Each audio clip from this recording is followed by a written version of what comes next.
Hi everyone, it's me Giorgio, your friendly neighborhood YouTuber, and I'm back with a brand new wrestling pay-per-view review, and it's for WrestleMania 34.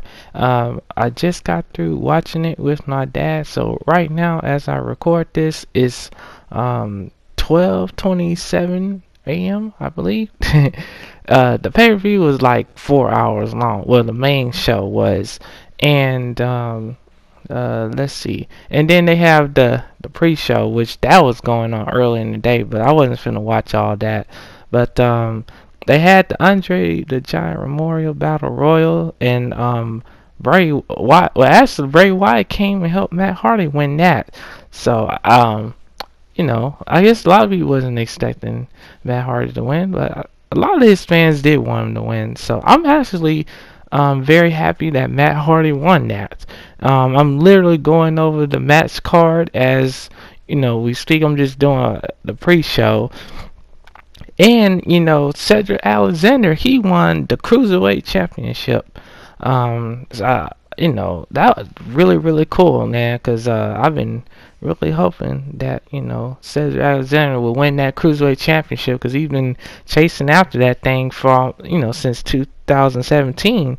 So it's actually really cool that he got that, and I need to go and watch that match because I didn't really get a chance to check it out because I was hanging out with my cousins earlier today. So which I really did enjoy the family time. You can't beat that. But I'll definitely be checking out the pre-show matches again, and let's see, we're going on to the women's WrestleMania Battle Royal, and I found out that Naomi won that, so I'm really happy that she got that because, I feel like, that she needs to have something else to make her even more cool as a women's wrestler.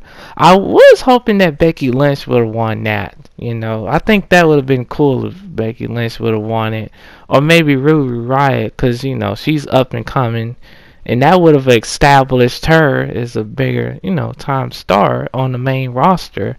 So we'll see how everything goes with that. Then we go to the main card, and first I would like to say that WrestleMania set this year looks really beautiful. They got the elaborate lights, and everything just looks vibrant. They really outdid themselves, and for as someone who's from Louisiana, well, actually I'm from Shreveport, Louisiana, but they definitely kept true to the theme of what Louisiana is about, especially New Orleans with the Mardi Gras theme, and I thought that was really cool. So I mean, golly, they went over the top with that. And the first match was the Intercontinental Championship match, which was The Miz versus Seth Rollins versus Finn Balor.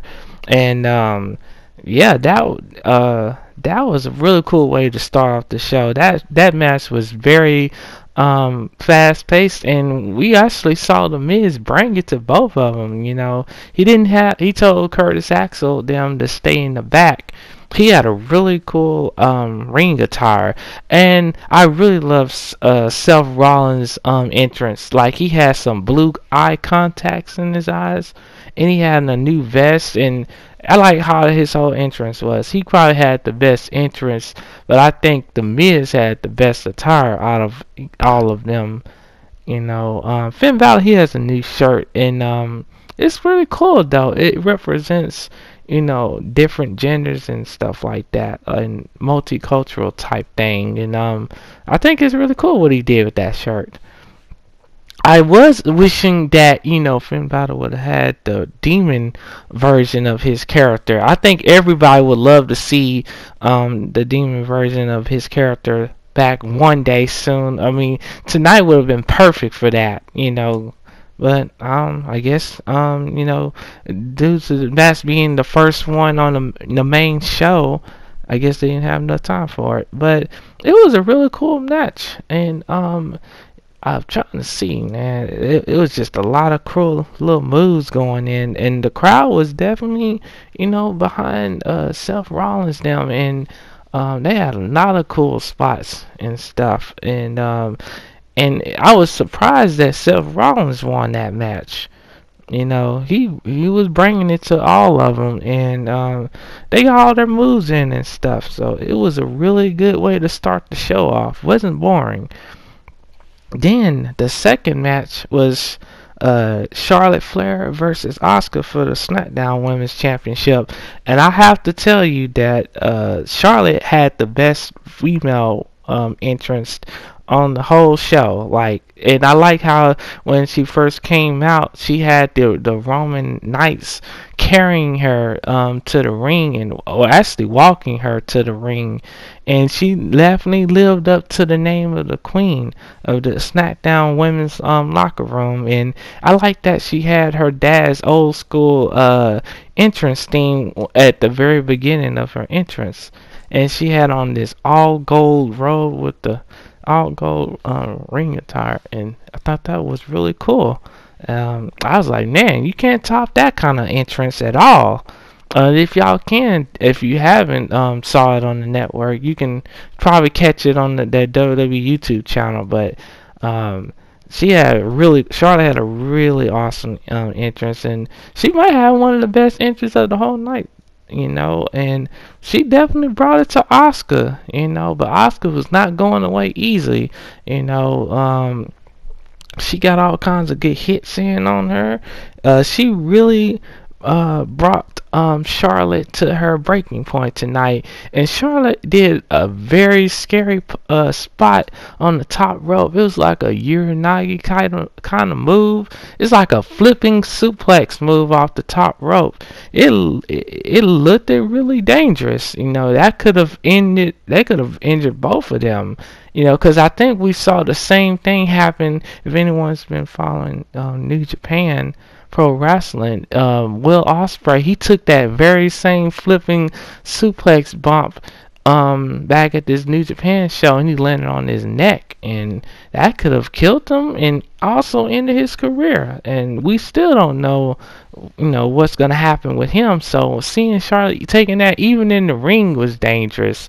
I wouldn't have went for that move, but yeah, she had brought it to Asuka, and I think she got her wear down. She was hitting her signature chops, and then she started to injure Asuka's arm. Well, actually, no, Asuka injured Charlotte's arm a lot during that match, and but Charlotte got Asuka in the middle of the ring for that figure 8 leg lock, and man, that thing hurts as much as it looks, and she made Asuka tap out. I think a lot of people was hoping that maybe Asuka would have won, but Charlotte broke the streak. She broke Asuka's streak, and then it goes. If you watch the mixed match challenge, I kind of hate that Asuka was in it because it made it so obvious that she wasn't going. Her and the Miz wasn't gonna lose. And I think that kind of spoiled some of the hype for that. But I'm actually cool with Charlotte winning. I don't see her losing that women's championship anytime soon. Then we got the U.S. championship match, the Fatal 4-Way, which was Bobby Roode versus Rusev versus Jinder Mahal versus Randy Orton. And of course, y'all, I'm really not a fan of these multi-man matches. I understand why they're doing them, because they want to give all the people on their roster a chance to be on the show, but it was just blah. It really was. But I was not expecting Jinder Mahal to win this match. All of them got their stuff in. Randy Orton's hitting RKOs just on everybody. He was just tearing people up. And I just I was kind of hoping Bobby Roode would have gotten it, but he didn't, unfortunately. Rusev, he's probably one of the most over guys on the SmackDown roster. Like, everybody's chanting Rusev Day. That guy is on point right now. I thought they probably would have went with him as far as being the U.S. champion, but I think he's going to probably end up winning it, which I think he should. I'm surprised they went with Jinder Mahal, winning the U.S. championship, but I guess they needed a strong heel in that mid-card division.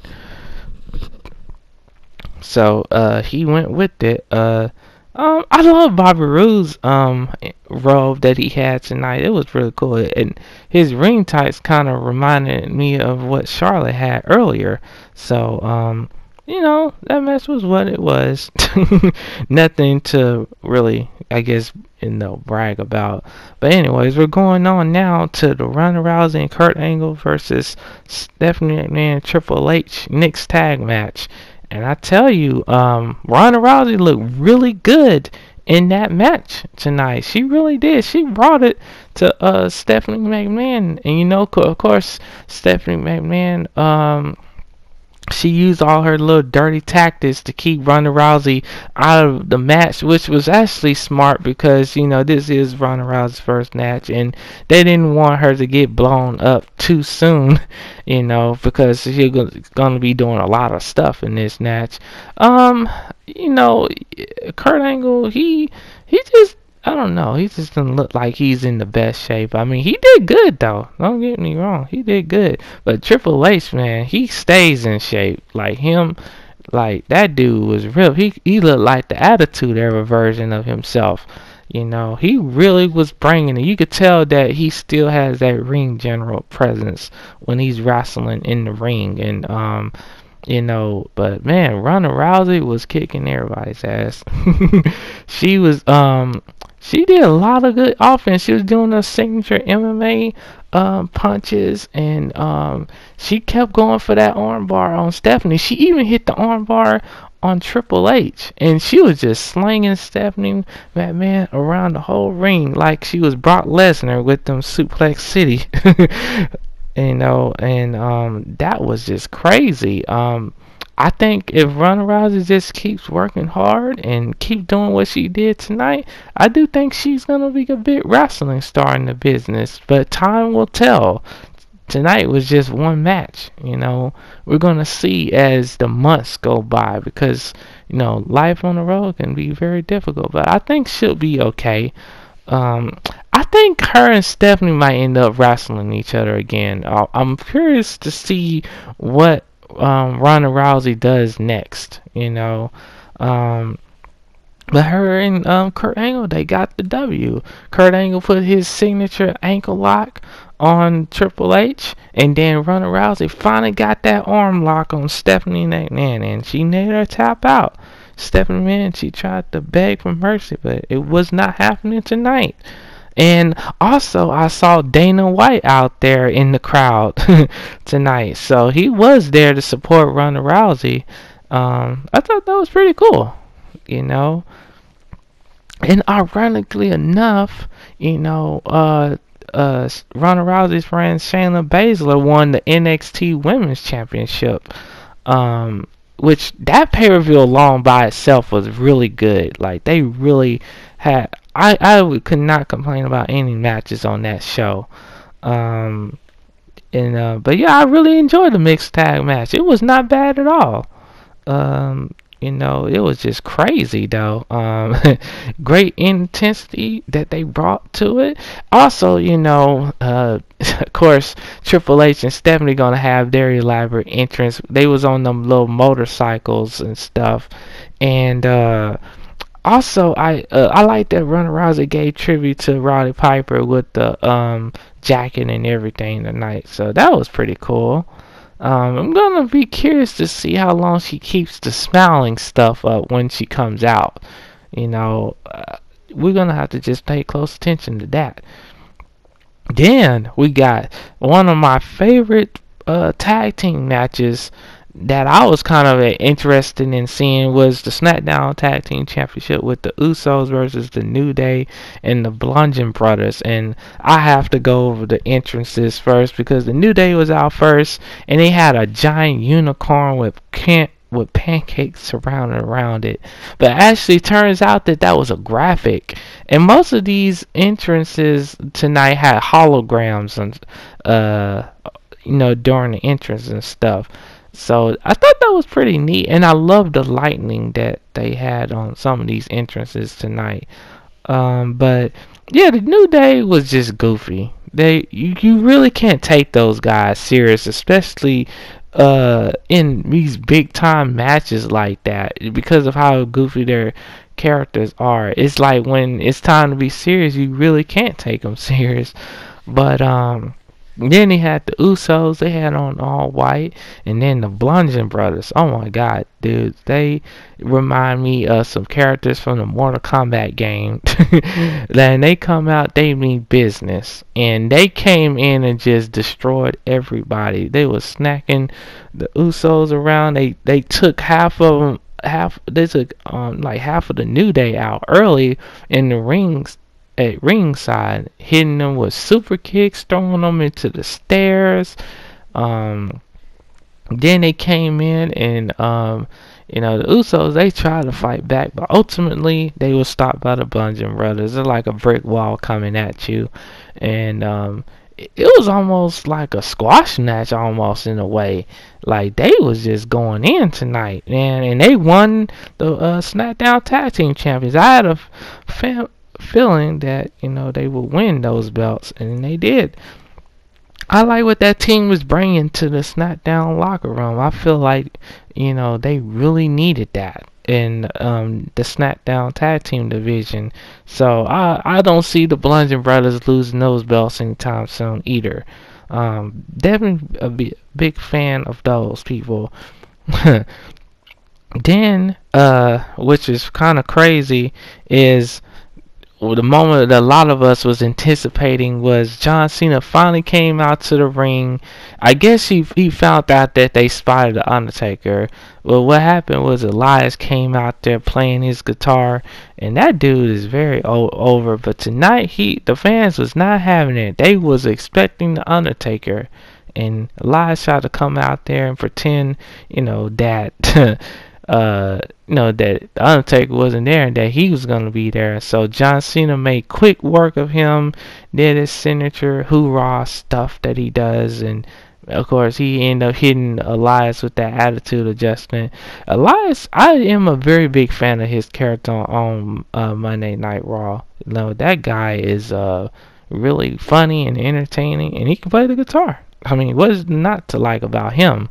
Just tonight was not the night, man. Fans was not having it, dude. So you should have retired with your singing. But yeah, it was just that crazy. So after that, Cena left the ring disappointed, and then the lights hit, and then the Undertaker showed up, and wow, he looked like he was in really good shape. He even grew his hair out even longer.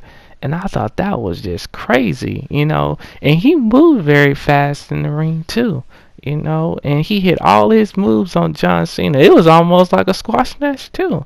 He even hit the old school, which we haven't seen him do the old school in a long time. Usually people counter it or he doesn't do it at all, but tonight he did. And the way he showed up, like he hit the lightning. He had his old clothes from the previous WrestleMania in the ring, and this lightning hit him, and they disappeared. And then he showed up, and man, it was just insane. And this was the Undertaker I remember watching as a kid.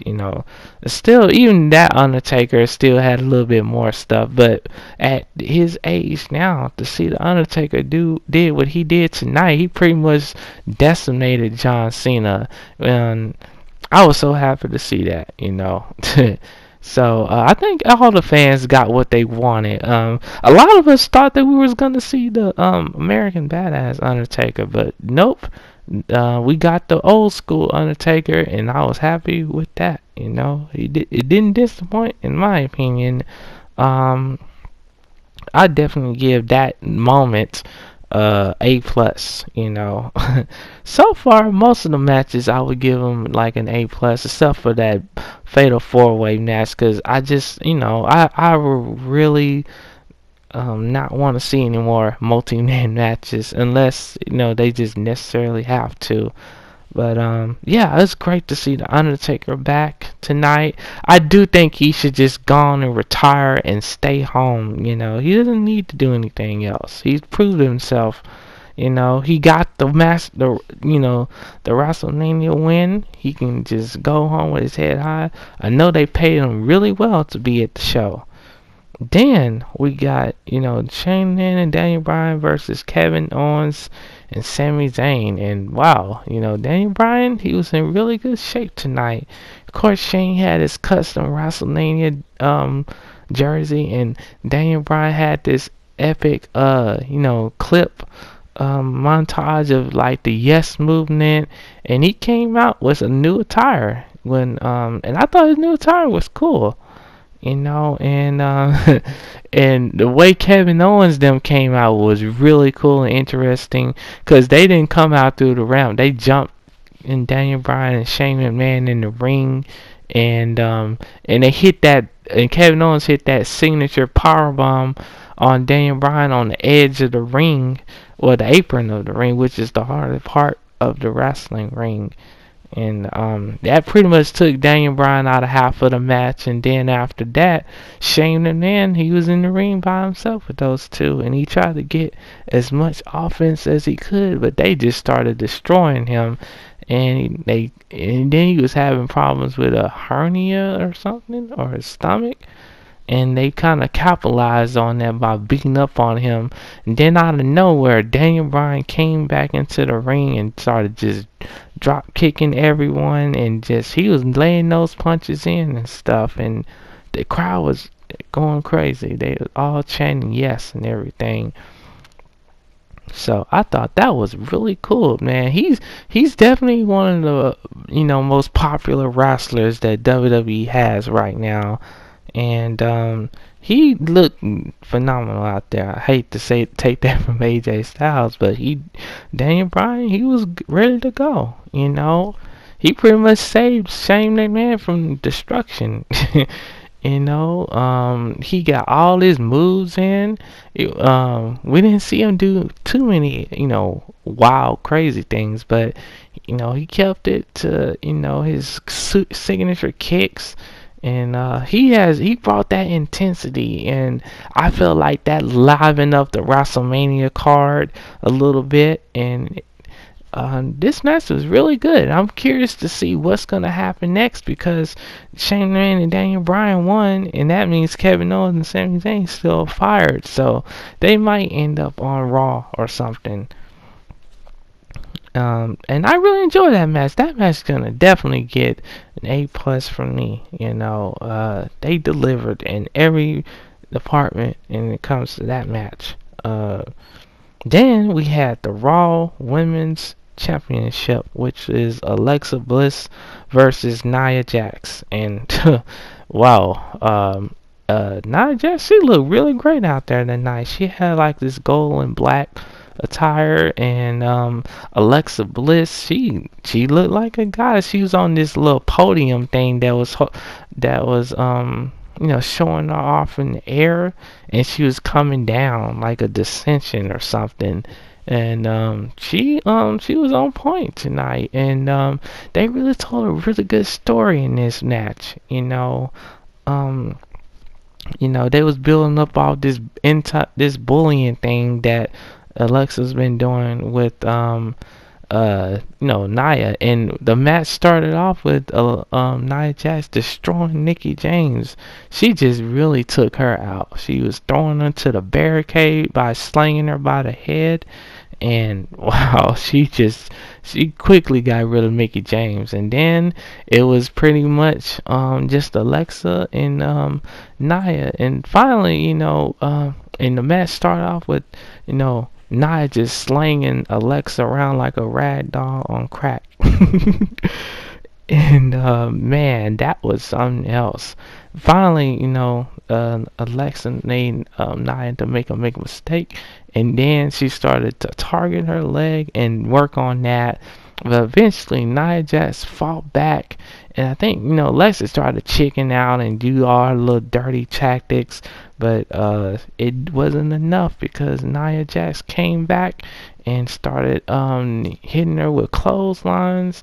And then she did like this Samoan drop move off the top rope, and that was crazy. I sure thought Alexa Bliss was gonna counter that, but that move was crazy. How she got on the second rope and then did that Samoan drop, And surprisingly, she won the Raw's Women's Championship.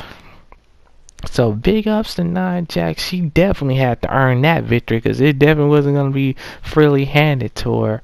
And she was crying and everything. And she went to hug The Rock's mom and his daughter. So I thought that was a good moment. These two really brought it. Like I said, I can't really complain about most of these matches. And then we had the WWE Championship match, which was AJ Styles versus Shinsuke Nakamura. And I tell you, this match definitely lived up to the hype. They definitely brought the fight to each other. It kind of had that slow. It started off kind of intense, but then it slowed down. They was working each other's body parts. They was hitting each other with forearms. Nakamura's hitting those signature knees and stuff.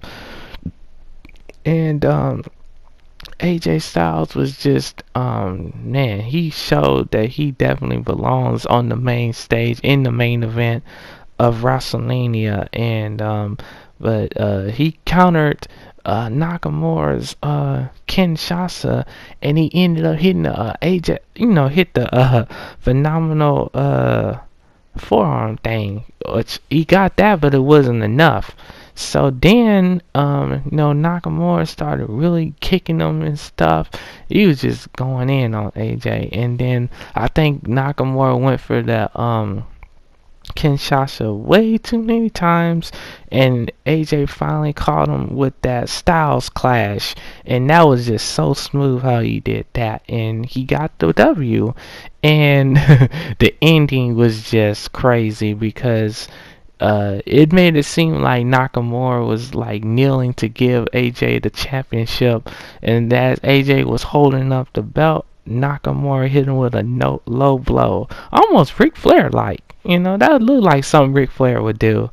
And man, that was just crazy. You could tell that something crazy was about to happen because they were still in the ring with each other. And man, it was just insane. I guarantee no one was expecting Nakamura to turn heel tonight. I do think Nakamura, Shinsuke Nakamura will eventually win that WWE Championship, probably at Backlash or something. He's probably gonna cheat or something to get the W. And he was just, I guess he got fed up. So I wonder how the fans are gonna take to Nakamura now that he's a heel. I don't even know what to expect from this. I guess we'll have to watch SmackDown and of course Raw, to see how all of this is gonna happen. And Asuka, she took the loss to Charlotte very well. I want to see where she goes from here, because it's crazy. Neither of the Royal Rumble winners won their championship matches tonight. So I'm not sure how. I think Nakamura will get that championship belt eventually, though. That match was good. It was great as what they gave to us. Then we had the Raw Tag Team Championship match, and you just never believe how this thing turned out. It was completely unexpected, and they really went for a shock value with this match because started off with Cesaro and Sheamus coming out on this custom-made Mardi Gras float with these people with these big-ass Mardi Gras heads. They look weird as hell, like you would see in a Saw movie or something. They was being goofy, passing out Mardi Gras these. It was like Mardi Gras all over again at this WrestleMania. And then Braun Strowman came out there. He pretty much grabbed the Mardi Gras float and shoved it off the WrestleMania stage, and and then all the people with the big ass scary Mardi Gras masks, they was running around in fear. And then everybody was wondering who Braun Strowman's tag team partner would be, because he literally waited till WrestleMania, and you'll never guess who it turned out to be. A little child, a 10-year-old boy named Nicholas. At first I thought it was a girl because he had kind of long hair. But it was a 10-year-old boy that he had as his tag team partner. And wow, That was crazy. He literally went in the crowd and found this boy and bring him to the ring, and he told him to stay over there. And Braun Strowman, he just came in there and made quick work of Cesaro and Sheamus. They did try to fight back for a bit, but then, Braun Strowman, he got rid of Sheamus. He slung his ass out the ring, and then no, of course, then after that, Cesaro started getting the upper hand on Braun Strowman, and trying to get him wear down. And so the little boy Nicholas, had his hand out like he was gonna come and help Braun Strowman, and he ended up doing just that.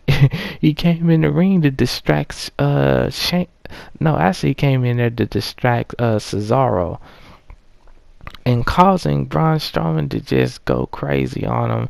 And he ended up catching Cesaro with that running power slam, and it was a 1, 2, 3, and wow, that whole crowd erupted because no one was expecting a little kid, a 10-year-old kid, is now the Raw Tag Team Champion, and that was just insane. And now he'll always be able to say that he's the youngest person to ever win a World Tag Team Championship in wrestling.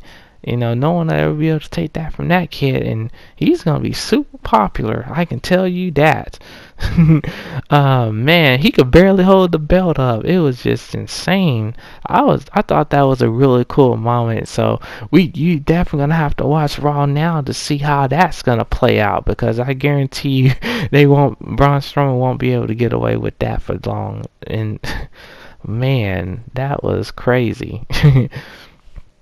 Then we had the Universal Championship match, which was just out of this world.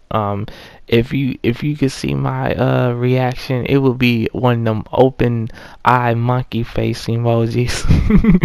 That would be my reaction to that match. Roman Reigns had the little I like that he did the little fist thing, and the whole pyro went off the stage when he was coming out. And of course Brock Lesnar comes out there with his signature Jimmy John stuff, which I think that's really cool that he has Jimmy John as a sponsor. They have some really good sandwiches, by the way. If one day I could get them as a sponsor, that would be cool. That would be free food, and you won't have to worry about anything. It would be a win-win for everyone. But that match started off really fast-paced.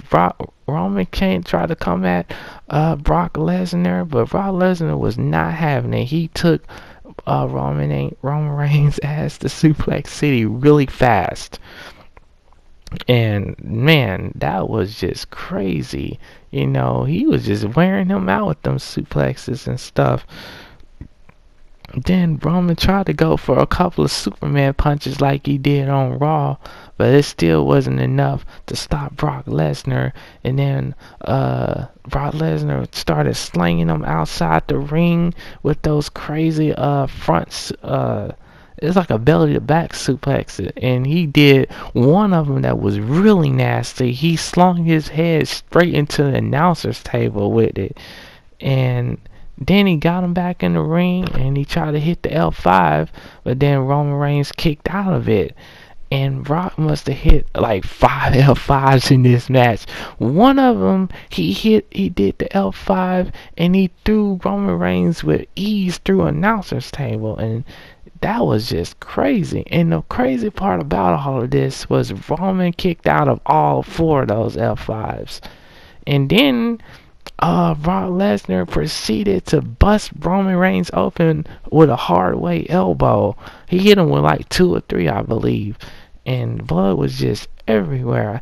Now, I don't know if it don't look like he used anything like a blood capsule or anything to make him bleed, but man, dang, he just he messed him up with those elbows. I think he did the same thing to Randy Orton, so I believe that was a legit hard way color that he gave it. And of course, color means like blood. That's like their a technical wrestling term. But man, I was not expecting Roman Reigns to get busted open. But then somehow Roman Reigns came back. He started hitting multiple spears on Brock Lesnar, and then Brock Lesnar, I think Roman Reigns went for the spear way too many times. He should have mixed it up with something else, because Brock quickly caught on to what he was trying to do, and he hit Roman Reigns with a knee. And then after that, after he been busted open, he finally hit him with another suplex, and then he hit him with an F5, and then surprisingly Roman Reigns did not kick out of that one. So I think everybody going into this match thought that Roman Reigns was gonna win. I think everyone did, including myself. But WWE, they knew that we was thinking that, so they pretty much pulled a swerve over our eyes and made Brock Lesnar win the match. So I'm curious to see what's gonna happen with Brock Lesnar going forward. I guess that was all. I don't know why. I guess, we heard the rumors about Brock Lesnar going to the UFC. Well, I don't know what he's going to do. He might actually take the Universal Championship with him. They might work out a deal where Brock can fight in the UFC and be in the WWE. You just never know. If Dana White was there tonight, I'm pretty sure he met with Vince McMahon earlier. So I would not be surprised if that's what they end up doing. We all thought maybe Paul Heyman would have helped Roman Reigns win the match or something, but that was one of the little ideas a lot of fans were saying. But overall, I was very pleased with the match. I know some of the fans were crapping over it. They were saying this is awful. To be honest with you, a lot of people did not want to see this match in the main event of WrestleMania. And fans, they really tried to disrupt the match tonight with their chants and stuff. It was just crazy. But for what it was, they did a good job on the match. I mean, you gotta give Roman credit for going through the hellacious beatdown that he got tonight, because he pretty much just got deleted. I hate to use Wogan Matt Hardy's name, but Roman Reigns got deleted tonight by Brock Lesnar.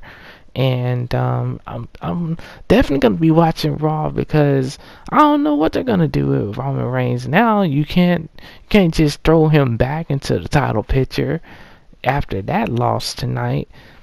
Me personally, I have nothing against Roman Reigns. I think he's a cool dude.